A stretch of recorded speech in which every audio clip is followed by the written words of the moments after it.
How many times have I used this thing? I swear to God, I can never. Always. All right. Anyways, welcome everybody to another Midlife Mojo Monday. I'm Jill Lebowski, and with the Midlife Mojo, and every single Monday I come to you live. I always say 2 p.m. ish. So I aim for my 2 o'clock, and we see what happens. But that's right around this time every single Monday. I come to you guys with just a little bit of education, some support, maybe showing you a demonstration, maybe bringing on a guest to interview, just anything that I can do just to kind of start off your week thinking about how you can find your midlife mojo, how you can help yourself take care of some of those issues that may be holding you back, whether they're physical, emotional, other people, relationships. So we kind of cover the gamut in all different topics. Hold on just a second. I just dropped something. It up. It's driving me crazy. Okay, there we go. So this week, anyways, as you kind of noticed, over since June, I started doing in this group a weekly theme. So on Sunday night, I kind of announce what the theme is, and then everything during the group for the whole week, kind of loosely that theme is weaved through. And so this week, it being kind of the middle of the summer here, we're getting right here in the heat of it all. It's all about water, right? So water as it relates to drinking water, the water of like drinking in the water of life, whether it's being, water sports for exercise, all different things like that. So I started thinking about water and what topic that I could do. And I didn't really want to just talk about plain old water and so forth, because we talk about that a lot on Wellness Wednesday. Every Wednesday, there's a topic about water. So you can always get your little fix there if you need some. So I started thinking about it, and it reminded me, right? We're talking about wetness. Well, where else do we want to be wet, right? We want to be wet when we're down below. And us as midlife women, as we get older, unfortunately, things change down there. Our estrogen starts to deplete, and just naturally, our vaginas start to dry, and they start to get dry. And that for women can cause a lot of problems. I have had probably ever since I wrote my book a couple of years ago, No Sweat, It's Just Menopause. And I talked about that, and I started kind of publicly talking about like things like vaginal dryness.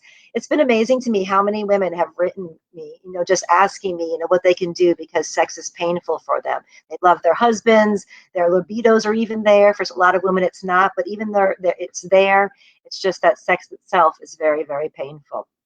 So, and my hubby and I, in that area, we never ever had any troubles. When people would tell me about that, I would be like, poor them, that's not me kind of thing. No, not obviously that callous, but hold on a minute. Oh, my little necklace there. Sorry, I'm adjusting myself for a second here. I can't see, it's all backwards. And I got this pretty necklace the other day, just a little side here, real quick here. My friend sells paparazzi, and I don't know. I keep buying all this stuff, and I have nowhere to wear it. So I was like, I saw one today, so I thought I would quickly throw it on. There we go. But I wanted to make it look pretty. All right, sorry, back to what I was talking about. So me and my husband, yes. So, as I said, like I didn't get it until this past year where it started to affect me, where sex started to become painful. And, it would be something that, I'd feel like, we'd be kind of like down and dirty in the moment of it, and I wouldn't want to have to stop things. So I would just kind of like brace myself for it.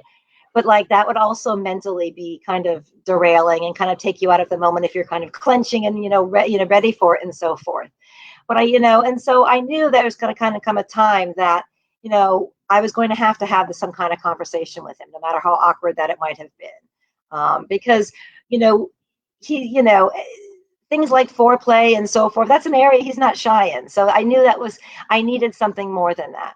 It was going to be a conversation that I kind of had to tell him what was going on, because I didn't want him to think that I was rejecting him, because it's not in any way, shape, or form. It's just literally like sex was painful, or, and it was something that I couldn't get out of, my mind, that fear that was coming. So I don't know, like if anybody else is like feeling that way, but like I said, I know even if you don't want to admit it here, and that's okay, and share that here, I know that there are many women who do feel this way, because as I said, I get these messages, all the time.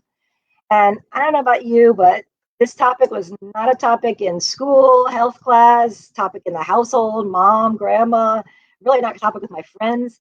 It really was something that I really had no idea how prevalent it was until I really did start to do some research for my book. And when I started to see these statistics, and I'm going to read them to you in just a minute, just kind of blew my mind to see that how many women, truly are suffering in silence, and that there are solutions out there. And I'm discovering some myself. I hope that some of you maybe will share some that you've discovered. And as I continue on my path through midlife, our bodies change all the time, our hormones change. And so your situation may change. You may be having no issue, and then, a year from now you may, and maybe it's the opposite. So it's good to have kind of a little arsenal in your house there, so that you are ready should something happen, and you just start to feel differently. So I don't know. I'm going to read from it. I figured it was just easier for me just to read from my book. Who has this? Anybody? I know a lot of you guys do. Now, just because you have it, I'm curious who actually has read it, right? That was the funniest thing. After I first published this a couple of years ago, I had so many amazing people buy it, and then think, "Oh, what'd you think?" It's like, "Oh, I didn't actually read it." So I hope the ladies in this, you guys are kind of my audience that needs the info in here. I don't expect, my sister-in-law's mother to have read it necessarily, right? Anyways, I'm going to read you a little bit here from some of the statistics, but this book has a lot of really great information there's a whole chapter just about low libido and this vaginal dryness, and it gives you a couple of DIY projects you can make to help you a little bit. I'm going to be reading from page 41 for those of you who have the book. Actually, I'm going to read from page 40. Yeah, 41. Hold on. Oopsie. There we go. Let me take this off. Hold on. This is driving me crazy. I want to see my whole self. There we go. Now when I hold things up, I can see them better. So here we are, page 41.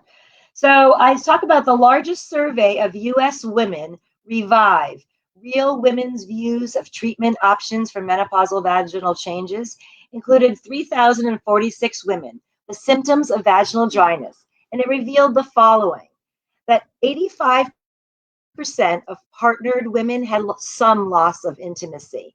And I saw that across many, many studies. Because 80% of women, had some loss of intimacy due to the fact that they had this vaginal dryness. 59% indicated that their symptoms detracted from the enjoyment of sex. And 47% of partnered women indicated it interfered with their relationship, right? Vaginal dryness occurs in many women, especially perimenopausal and postmenopausal women, due to dropping estrogen levels. There's insufficient lubrication in the cervix, which leads to inflammation and thinning of the vaginal walls, making sex uncomfortable and even painful, right? So I know a lot of us can attest to that. And, that number really struck me. About almost half the women, 47% of the women, said that the vaginal dryness actually affected their relationship in some way. So if you're already in a relationship that may be on like kind of shaky ground to begin with, and then you add this to the mix, that can lead to even bigger problems. And especially if it's like you have a partner that you can't, feel comfortable talking to about this. So it's really, I'm not going to lie. It wasn't an easy conversation to have. It's an awkward conversation. Nobody wants to talk about their old dried up vaginas, right? I mean, who the heck wants to talk about that? But it really was becoming an issue because I knew that I was purposefully, consciously or unconsciously, not wanting to have sex, avoiding it, saying, "Oh no, I'll take care of you. I'm good," just because I was afraid of what might happen. I didn't want to have to stop anything. And so, all good and well, but that really wasn't satisfying to me. And, you're in a relationship and sex should be satisfying for you both. And you're going to be in this relationship for a long time. So this is something that you're going to have to overcome. Now, hopefully, it is something that maybe as you start to get your body into more balance, as you're doing intermittent fasting, getting your weight under control, if you're using essential oils, maybe to help with the hormones, or whatever that is that you're doing to get your hormonal balance, that definitely is going to help the lubrication. But in the meantime, I came up with 5 kind of natural solutions. There's a lot more. As I was going through, I was like, "Ooh, I should just have just 5." But, I came up with 5 good ones that I wanted to at least definitely make sure that you guys learn about as solutions for this vaginal dryness. So number 1 is stay hydrated, which reminds me, I'm going to take a drink right now, right? Make sure we stay hydrated. Research shows that 75% of Americans may suffer from chronic dehydration. How do you guys do with your water? I mean, I know some of my ladies, I kind of know you and I know what you're doing, but a lot of you I don't. Do you get your 8 to 10 cups in a day? Sounds like a lot, right? But it's really, you need about 8 to 10 cups. They say half your weight in ounces. So take your weight divided by 2, and that's how many ounces that you should be drinking each day. So, and another way to stay hydrated is you want to make sure that you keep the electrolytes in your water. So you can add maybe a little bit of Himalayan, like a little pinch of Himalayan salt to it. If you don't like water and it's hard to get down, you can add essential oils to your water. You know that I am a big Young Living fan. That's what I use, and that is what I recommend because their oils are safe for ingestion, their Vitality line. So you can add those. They also came up with, I meant to grab them, I forgot, but these Young Living Vitality drops. There's like a grapefruit bergamot and a lavender lemonade flavor. You can add those to your water. Anything you can do just to kind of stay hydrated. Right now, the fruits are plentiful and they're delicious, and fruits can also be a way to add some hydration to your day. I love, like, frozen fruit in your water. That's so delicious. You kind of use it as ice cubes. It's a great way to do that because you're perspiring a lot, you're losing water all day long, so you really need to be replenishing it. So if you're finding that you're dry down below and that you're not drinking your half your weight in ounces, that's a really great place to start. All right. So next is you're going to make sure that you are keeping clean, but not too clean. Like some women are, especially women in their 50s and 60s. I mean, we're talking about this kind of odoriferous sometimes. If any of you guys are doing any kind of fasting, sometimes people are keto. People say there's kind of different smells and so forth. So definitely people are kind of cleaning down that area all the time, but you can over clean and you can clean with the wrong things. So you want to make sure that you're not washing your vaginal area more than twice a day. Okay. So if you're that kind of girl who's like every 10 minutes you're in there kind of cleaning up, stop it. No more than twice a day. All right. Oh, good. I just clicked over. I saw I'm getting some comments here. Let me just read real quick. Oh, good. You read it. Excellent. You're drinking the lavender drops right now. Awesome. I'm going to see if I can see who you are speaking because you're not on my thing. Hold on one quick second. I said I would do this. I can see who's talking to me. Let's see. Good. You read it. Excellent. You're drinking the lavender drops. Cheryl. All right. Awesome. Okay. Cool. Sorry. On my streaming here, unless you've accepted. Let me try volume down. There we go. Now I can see. It just says Facebook user, Cheryl. So next time you go to get on, there's a little link you can click on and it captures your name and then I can see you in my stream. But anyways, yes. So back to my cleaning. So we're not over cleaning, but we want to make sure that we are cleaning with things that are not harsh soaps, things that are chemical free, because the chemicals can mess with our pH, our internal pH. They can cause a lot more issues. So here you are trying to stay clean, and actually you have a lot more issues going on because of the chemicals that you're adding to it. It can mess with the pH. It can add to the bacteria that grow down there and so forth. I apologize. My dog is in here and he's driving me crazy, and I'm just letting him go because I don't know. He's a good boy.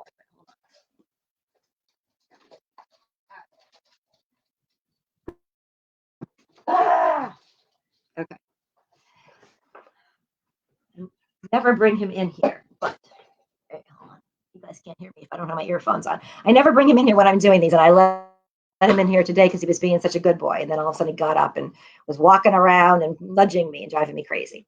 All right, so we are making sure that the soaps that we are using are chemical free, but also you want to think about when you're in the shower, it's not just your soaps, but also your shampoos and your conditioners, right? It's kind of dropping down your whole body as you're going. So you want to make sure that you are using chemical free, not just soap, but shampoos and conditioners, things like that. And Young Living makes a wonderful line of bar soaps. I don't know how many, I know some of you guys are Young Living users who are watching right now. Do you guys love their bar soaps? I love their lemon sandalwood. They're out right now. I went to go get mine the other day. But that is my favorite, but there's a lot of great ones there. They have body washes that I love.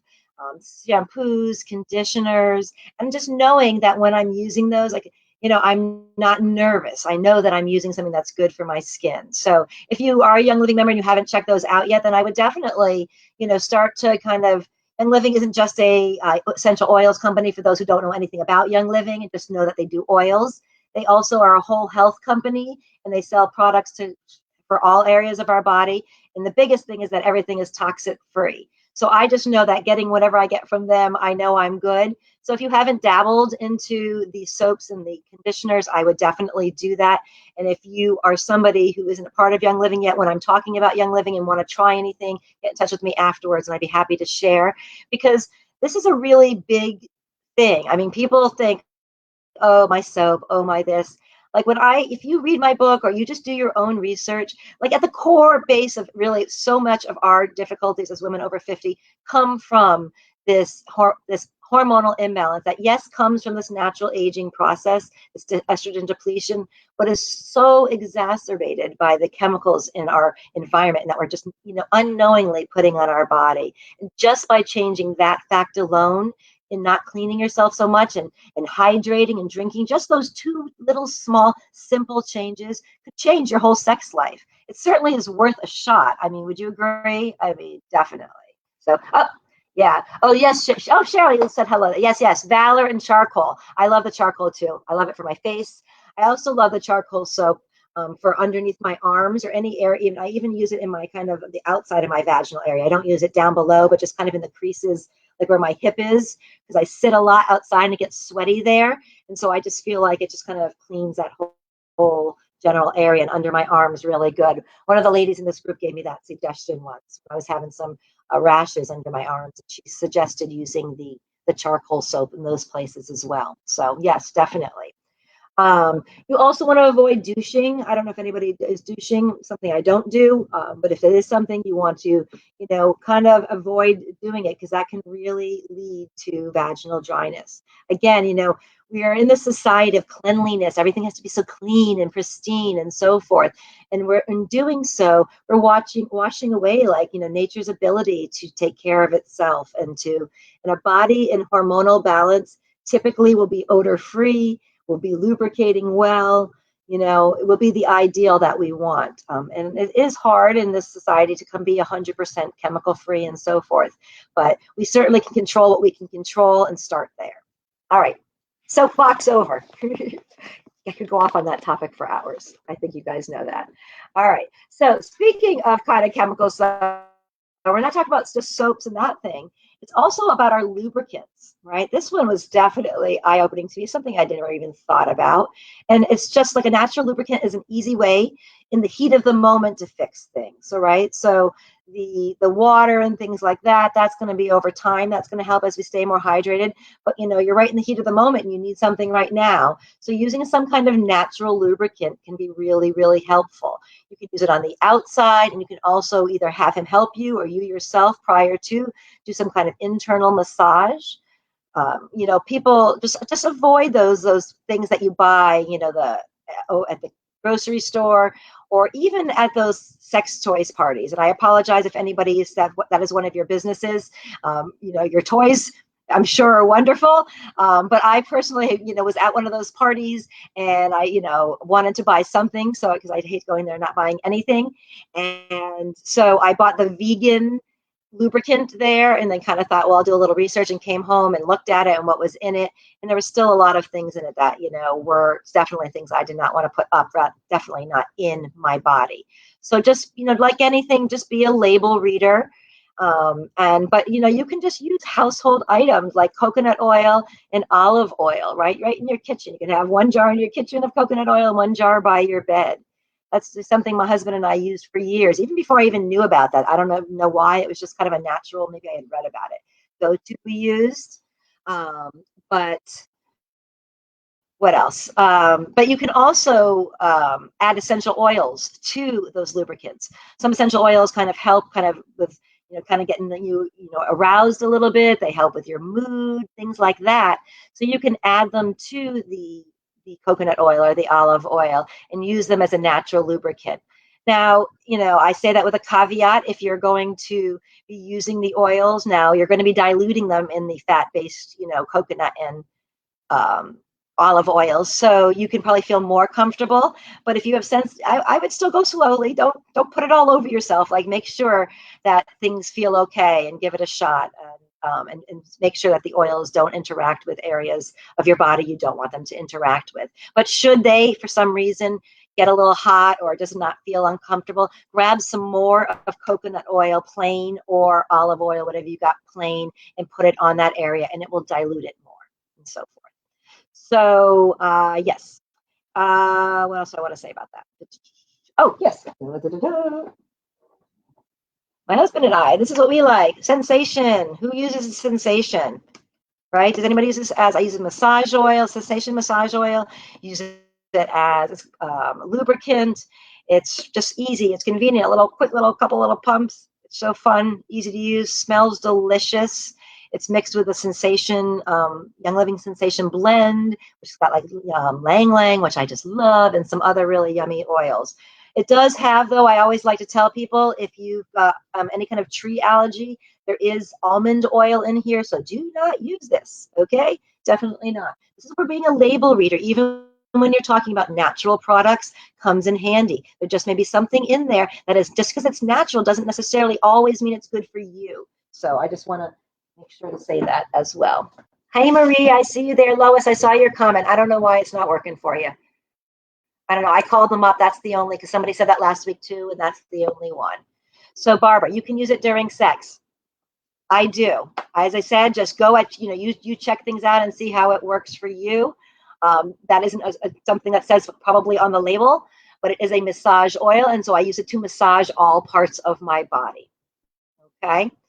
But definitely, yes, definitely test it out for yourself. All right. So moving on. Number 4. What do you got there? You have the sensation oil. Interesting. Oh, yeah. See all the little ideas you girls get.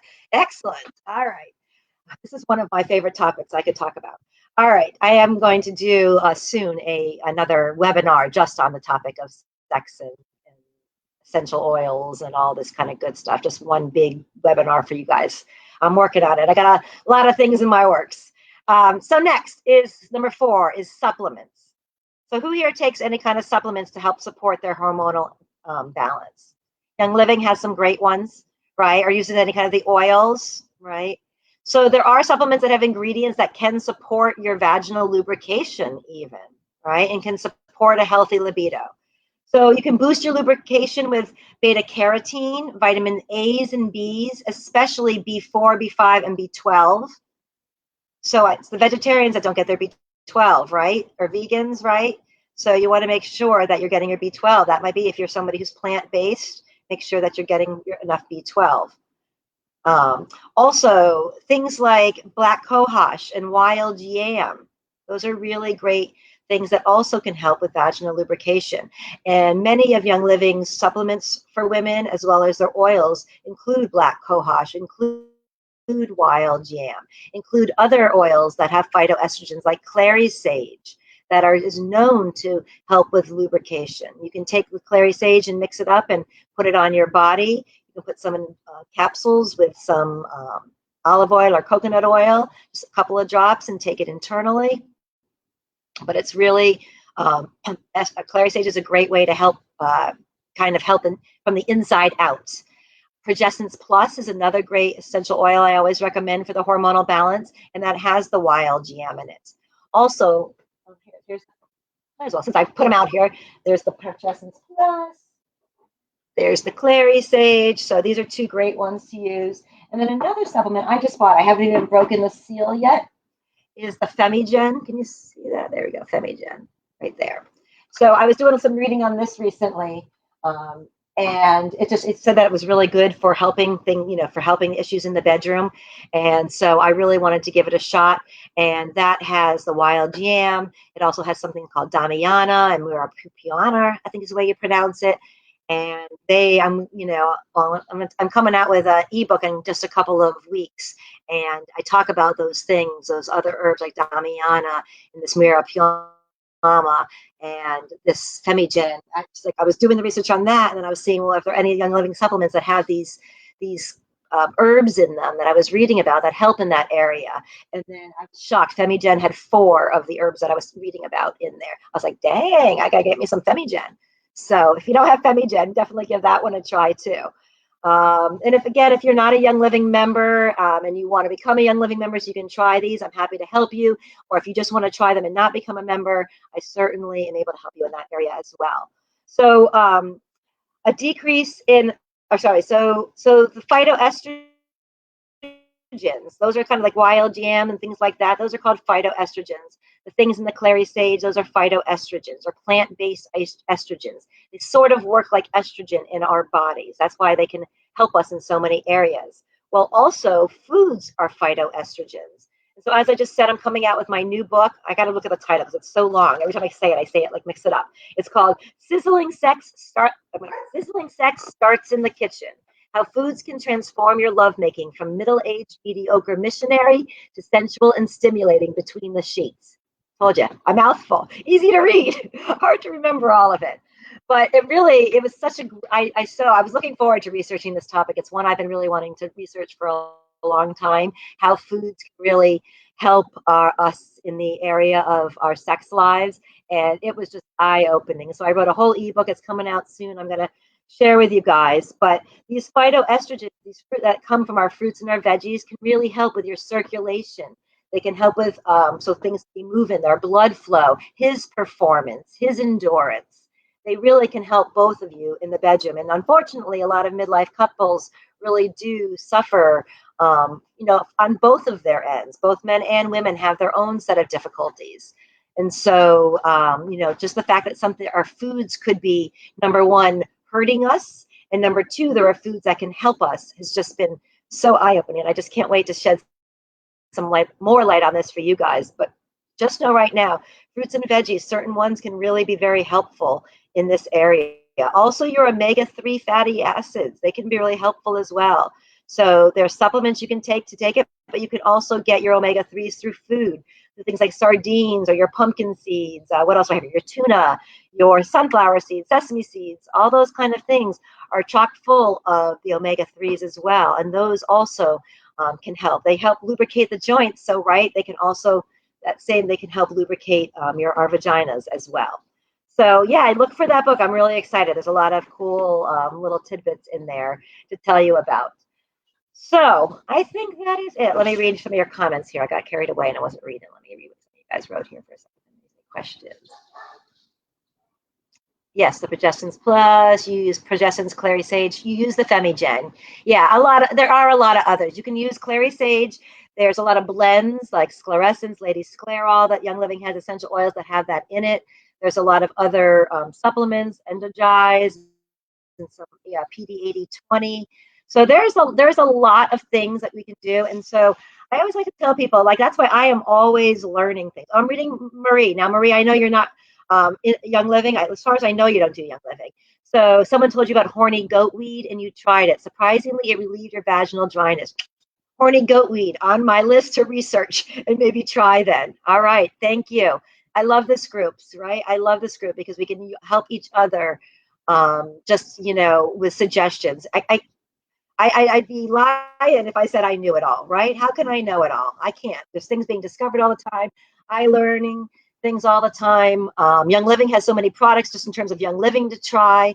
So I appreciate everybody adding to the conversation because you really help other people and help other women. And that's the purpose of my Midlife Mojo group. It's not the Jill show. It's really for all of us to learn and grow together as a community, so then we can go out there and spread the truth and spread the real message, so that society wakes up to some of these issues that we've been dealing with, so that it's not embarrassing, it's not awkward. This is a topic of conversation, so our daughters don't have to go through the same kind of crap that we've gone through.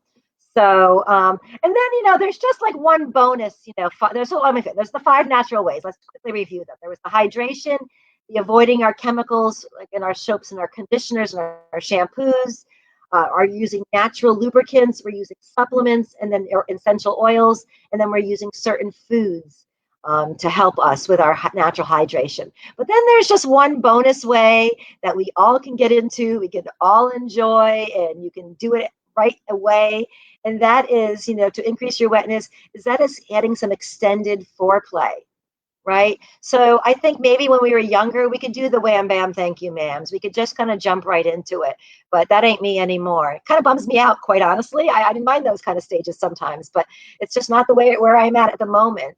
And so if you aren't either and you kind of need some warming up, sometimes even like, 15 minutes isn't enough. Sometimes you need a whole mental day of, sexting each other, or, little slaps on the tush, or whatever it may be, just kind of speaking a little dirty or whatever, here and there, whatever it is for you and your husband that you guys kind of do, whatever you need to do. Everything begins with a thought. Our whole body, everything begins with a thought. So if you can kind of get your mind thinking some sexy, sensual, dirty little thoughts there, then that's going to get, you kind of get the juicy thoughts going, and we can get our juices flowing. That's kind of what I'm thinking. So those are my suggestions. I look forward to anybody who's watching on the replay. If you want to add anything, that would be helpful.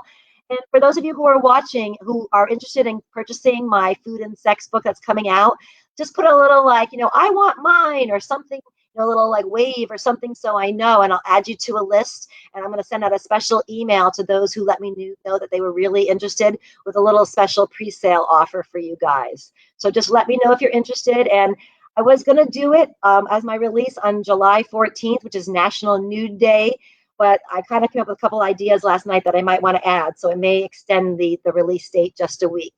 We'll see. We'll see what I can get done this week. But believe me, you will hear about it when it's coming. So that is it. And thank you guys so much for being on here every Monday, putting up with all my nonsense of never being on time, and dogs and babblings and all of that. But I hope within all of my stuff that I give you guys some really gems, some good information, because that is why I show up here every week. Every Sunday, I do my research on a topic so that I can bring you the best information that I can, the most up-to-date information that I can, because Midlife Mojo really is an education, support, and resource center for women over 40. And I just strive to do my best for you guys all. So that's it. Happy July, everyone. Stay cool, stay hydrated. We just got an extended vacation. My daughter was supposed to come home today. Now she's staying at her boyfriend's for an extra week. So hopefully you and I can have some lots of great sex going on this week. Hope my mother-in-law is not watching this video. And that's it. I'll talk to you guys later. Bye. And let me let you out of this thing. How do I do